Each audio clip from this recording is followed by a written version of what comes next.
Hey there gamers, DreamcastGuy here. Today we're talking about Resident Evil Requiem because there was a very weird leak that came out last night that honestly seems a bit impossible. So Resident Evil Requiem comes out here in about 2 months, but even though we have multiple trailers and gameplay and stuff, there's always been this big question mark. Capcom has hinted, and a lot of leakers have talked about the fact that there is a secret extra main character.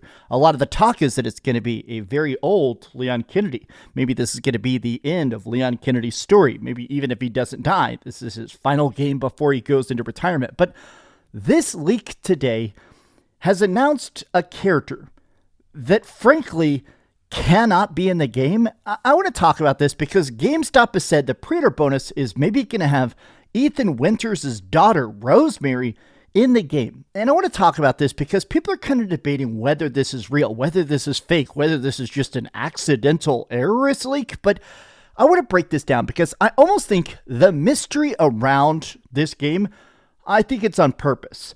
Let's talk. Hi, hope you're having a great day. And if you could, please give this video a like and subscribe if you haven't already. Now we're going to take a look at the leak, but I want to quickly say that I think a lot of the weirdness around Requiem is the fact that even though this game is coming out in 2 months, they're doing things very different. Like straight up consider the fact that like the last 10 Resident Evil games have had demos. Every remake, every new game has had demo. This will be the first Resident Evil in over a decade that doesn't have a demo. How weird is that? They've officially said that, but they keep releasing these weird teasers of, the big spooky monster. But a lot of the stuff we've seen so far, this publicly released footage, doesn't have combat. They said there will be combat. Now they're starting to post the first videos. There's this new ad they actually just showed on TV about 3 days ago that actually showed combat for the first time. So here, I want to watch this clip here. So basically we're seeing, yes, she does get a weapon. Yes, there is straight up classic combat. It's Resident Evil, still going back to Raccoon City, the ruins of Raccoon City. There is still going to be combat and stuff. But here's the thing that seems kind of impossible. So last night, GameStop, he typoed here and put GameSpot. GameStop seems to have accidentally posted more Deluxe Edition content for Resident Evil Requiem, which includes some spoilers, including a Mercenaries mode. Heck yes, I'm obsessed with Mercenaries mode. I love it. And all of them RE4, of course, the original version and everything. But Grace having an FBI visor mechanic, that seems a bit odd. And 2 planned story DLCs for Resident Evil 9. But here it is. The nightmare truly never ends. It just evolves. Resident Evil Requiem drags you back into the heart of survival horror, picking up threads left dangling from both Raccoon City and the Baker Estate, essentially saying that it's continuing the stories of Resident Evil 2 and Resident Evil 7. Very strange. This is where it starts to sound a bit fake. Even though this is an official source, this sounds a bit fake. This isn't a mission you're prepared for. This is a descent. Meet Grace Ashcroft, FBI intelligence analyst who represents a new kind of survivor. When a new biological disaster plunges the iconic Raccoon City back into darkness, she must learn to overcome her own fear to survive. She isn't a super soldier. She's an analyst, forced to use her firearms training and deductive reasoning to stay one step ahead of the horrors hunting her. Now, I think that the gameplay we've seen so far of Resident Evil 9 looks perfect. I think in a lot of ways, it almost kind of looks like something like freaking Alien Isolation, where there's like a big unkillable beastie stalking you constantly. I like that. A lot of people call it hunter mechanic design. I think, honestly, even from what we've seen, this looks like truly, truly one of the best Resident Evils ever. But a lot of people have been talking about the fact that them going back to Raccoon City seems important. The ruins of Raccoon City, it's been, decades since we've been there, but they've also said this does not take place in our timeline. This is going to take place around the year 2030. The Resident Evil timeline has been slowly creeping into the future. Some people think they did this just to kind of get ahead of current events. That way they can just sort of make their own alternate Resident Evil timeline, which is a good idea, right? But even doing that, that means that if Leon shows up, since we know that he was 20 in 1996 when Resident Evil 2 takes place, he's going to be in his like 50s. This would be a much more older, much more grizzled, even beyond like Resident Evil 4 Remake, which a lot of people are sort of picturing in their head. This is going to be a very different version of Leon. And the rumors have been that Grace Ashcroft would be more of the detective character, and then we'd have a much more like run and gun hero character that they send like Leon in to try and save her from this impossible, terrible trap she's been stuck in, right? But this leak kind of says the opposite. Sanctuary Expansion Pass includes new story scenarios and major Mercenaries modes update. Interesting, very interesting.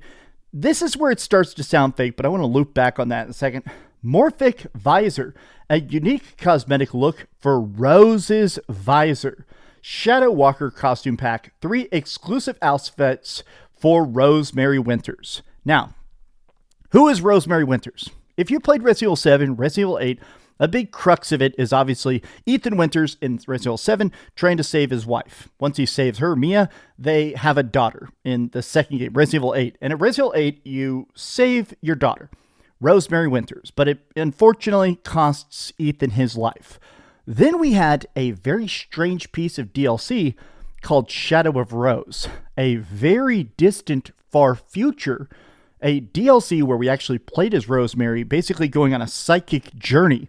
And while doing that, we see her, I think that takes place like in the 2027, 2029, I think it does.